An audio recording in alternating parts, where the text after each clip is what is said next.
नमस्कार दोस्तों, total Excel में आप सभी का स्वागत है। दोस्तों आज मैं लाया हूं आप सभी के लिए एक नया वीडियो। तो दोस्तों इस वीडियो में मैं आपको बताने वाला हूं कि कैसे आप एमएस एक्सेल में मल्टीपल वीलुकअप लगाएंगे, उसके बारे में दोस्तों मैं यहाँ पे बताने वाला हूं। तो इसके लिए सबसे पहले मैंने यहाँ पे एक डेटा ले लिया। ये कंपनी का एक डेटा है जिसमें कंपनी का नाम, लोकेशन, स्टेट और इसमें जनवरी, फरवरी, मार्च की सेल और टोटल सेल यहाँ पे दी हुई है। तो आपको ये जो डेटा है मैं इस अगली दूसरी सीट पे लेकर के आऊंगा। इसमें मैंने केवल कंपनी का नाम ले लिया है, क्योंकि वीलुकअप लगाने के लिए सबसे मेन इंपॉर्टेंट चीज जो है आपकी वो ये है कि आपका कोई भी एक यूनिक वैल्यू होनी चाहिए जिसके थ्रू आपका वीलुकअप फंक्शन जो है वो काम करता है। तो मैंने यहाँ पे आपकी यूनिक वैल्यू यहाँ पे कंपनी का नेम ले लिया है। कंपनी के नेम अलग अलग यहाँ पे दिए हुए हैं, कोई भी आपका यहाँ पे डुप्लीकेट कंपनी नेम नहीं है। तो यहाँ पे दोस्तों मैं वीलुकअप फंक्शन लगाऊंगा। वीलुकअप फंक्शन मैं लगाऊंगा, एक बार लगाऊंगा, लेकिन आपका पूरा जो डेटा है उसमें आपका पूरा वीलुकअप आपका लग जाएगा। एक बार में डेटा वो यहाँ पे सेलेक्ट होकर आ जाएगा। तो इसके लिए दोस्तों मैं यहाँ पे आपका जो है इस सेल में आ जाता हूँ। इस सेल में आने के बाद मैं यहाँ पे इक्वल टू लगा के वीलुकअप लिखूंगा दोस्तों। तो वीलुकअप लिखने के बाद अब दोस्तों देखना है कि वीलुकअप की पूरा जो फॉर्मूले की डिटेल है वो यहाँ पे आ चुकी है इस तरह से आपकी। और इस फॉर्मूले डिटेल में आप देख रहे हैं कि सबसे पहले लुकअप वैल्यू मांग रहा है। तो लुकअप वैल्यू में मैं यहाँ पे इस सेल को सिलेक्ट कर लेता हूँ, आपका कंपनी नेम के सेल को सिलेक्ट कर लिया हूँ। ना बेटा ना करो।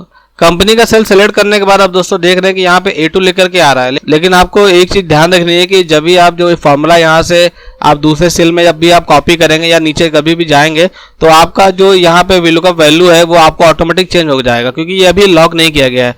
तो सबसे पहले मुझे यहाँ पे इसको लॉक करना होगा। लॉक करने के लिए आपको अपने कीबोर्ड में F4 का ऑप्शन दिया जाता है। तो F4 आप इसको यहाँ पे दबाएंगे इस तरह से।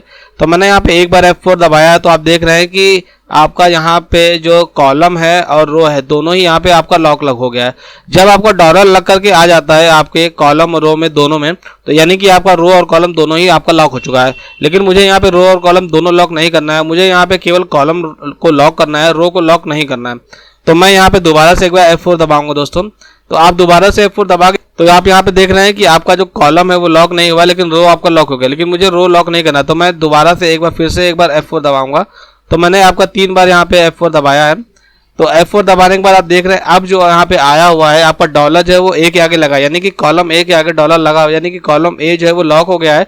लेकिन आपका जो डो लिखा हुआ है उसके आगे आपका डॉलर नहीं लगा, यानी कि आपका जो कॉलम जो आपका रो दिया हुआ है, सॉरी जो आपका रो दिया हुआ है वो आपका मैंने यहाँ पे लॉक नहीं किया है, केवल मैंने A को लॉक किया है। तो इस तरह से ये आपका यहाँ पे मैंने इसको लॉक कर लिया है लुकअप वैल्यू को। अब मैं यहाँ पे कॉमा लगाऊंगा। कॉमा लगाने के बाद आप यहाँ पे टेबल एरे मांग रहा है, तो जहाँ से भी आपको डेटा उठाना वो डेटा मैं पूरा सेलेक्ट कर लेता हूँ।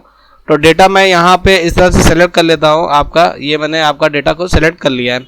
आप डेटा को सेलेक्ट तो कर लिया, लेकिन आप देख रहे हैं कि डेटा सेलेक्ट करने के बाद यहाँ पे फॉर्मूला बार में आप देख रहे हैं इस तरह से आपको डिटेल आ रही है। तो सबसे पहले दोस्तों यहाँ पे आप देख रहे हैं कि मैंने ये एक दूसरी सीट से डेटा को उठाया है। जब भी आप दूसरी सीट से डेटा उठाते हैं तो आप देखेंगे कि यहाँ पे आपका कॉलम रो जो भी आपका यहाँ पे दिया हुआ है A1 से लेकर के G22, यानी कि A1 यहाँ से लेकर के आपका G22 तक की आपका ये आपने पूरा जो है यहाँ पे लॉक किया, मतलब आपका सेलेक्ट किया। तो ये आपका यहाँ पे डिटेल आ रही है।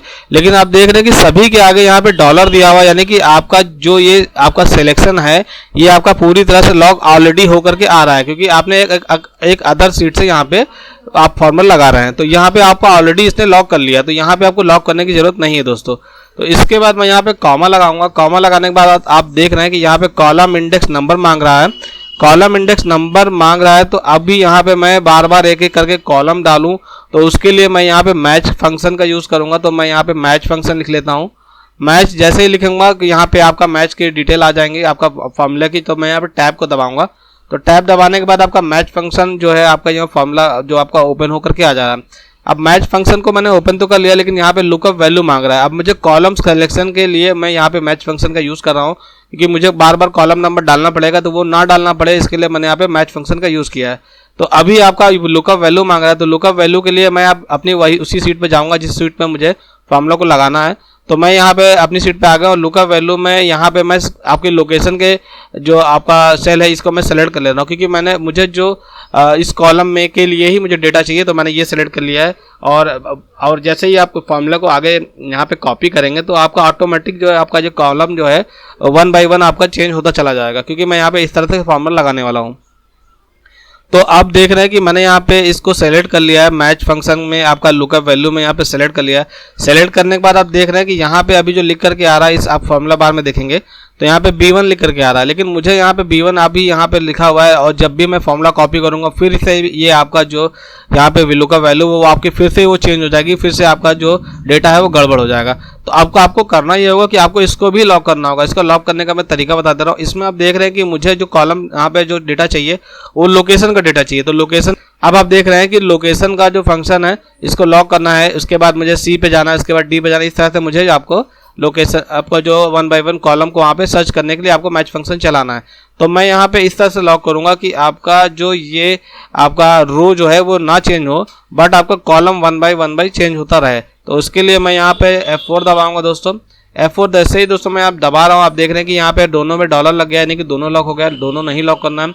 फिर से मैं यहाँ पे F4 दबा रहा हूँ, तो आप देख रहे हैं B लॉक नहीं हुआ, यानी कि आपका जो कॉलम दिया हुआ है B C D E इस तरह से ये लॉक नहीं हुआ, लेकिन आपका जो रो है आपका लॉक हो गया है। तो मुझे यही चाहिए था।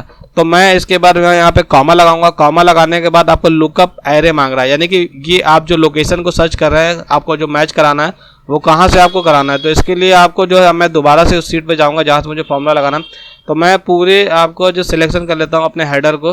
हेडर के सिलेक्शन करने के बाद इसको भी लॉक करना होता है, लेकिन दोस्तों आप देख रहे हैं क्योंकि मैंने यहाँ पे दूसरी सीट से आपका उठाया है, तो आप देख रहे हैं कि पहले से ही यहाँ पे डॉलर बन के आ चुका है आपका, यहाँ पे ये पहले से ही लॉक होके दिखा रहा है। तो इसके बाद मैं यहाँ पे कॉमा लगाऊंगा। उसके बाद मुझे एग्जैक्ट मैच चाहिए, तो मैं यहाँ पे देख रहा हूँ एग्जैक्ट मैच के लिए 0 आ रहा है, मैं यहाँ पे 0 लिखूंगा। 0 लिखने के बाद मैं यहाँ पे इसको ब्रैकेट को बंद कर दूंगा। तो ये मैच फंक्शन में पूरी तरह से आपका चल चुका है। ये मैच फंक्शन का जो यूज है वो कॉलम 1 बाय 1 ना डालना पड़े, इसके लिए आपका यहाँ पे ले लिया गया। अब यहाँ पे मैं कॉमा लगा करके अब आप देख रहे हैं यहाँ पे फिर मैं सिर्फ से मैं 0 लिखूंगा, क्योंकि VLOOKUP को लास्ट में एग्जैक्ट मैच कराने के लिए 0 लगाना पड़ता है।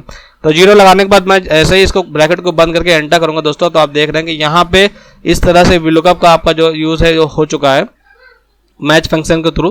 तो अब आप इस वाले फॉर्मूले को मैं इस तरह से कॉपी करूंगा और पूरी सीट पे ले जा करके पूरा मैं आपका यहाँ से कंट्रोल V कर दूंगा, कंट्रोल C कंट्रोल V, इस तरह से मैंने कॉपी करके पूरा पेस्ट कर दिया। तो आप देख रहे हैं कि दोस्तों पूरे आपके जो टेबल है जो मैंने लगाया था वो आपका ऑटोमेटिक पूरा आपका डेटा यहाँ पे आपका जो है VLOOKUP के थ्रू आ चुका है। इस तरह से दोस्तों आपको केवल एक सेल में मैंने यहाँ पे VLOOKUP और मैच फंक्शन का यूज़ किया, और पूरे आपके जो यहाँ पे डेटा सिलेक्शन था सभी पे आपका जो है यहाँ पे फॉर्मूला के द्वारा आपका जो डेटा है वो कम्प्लीटली आ चुका है।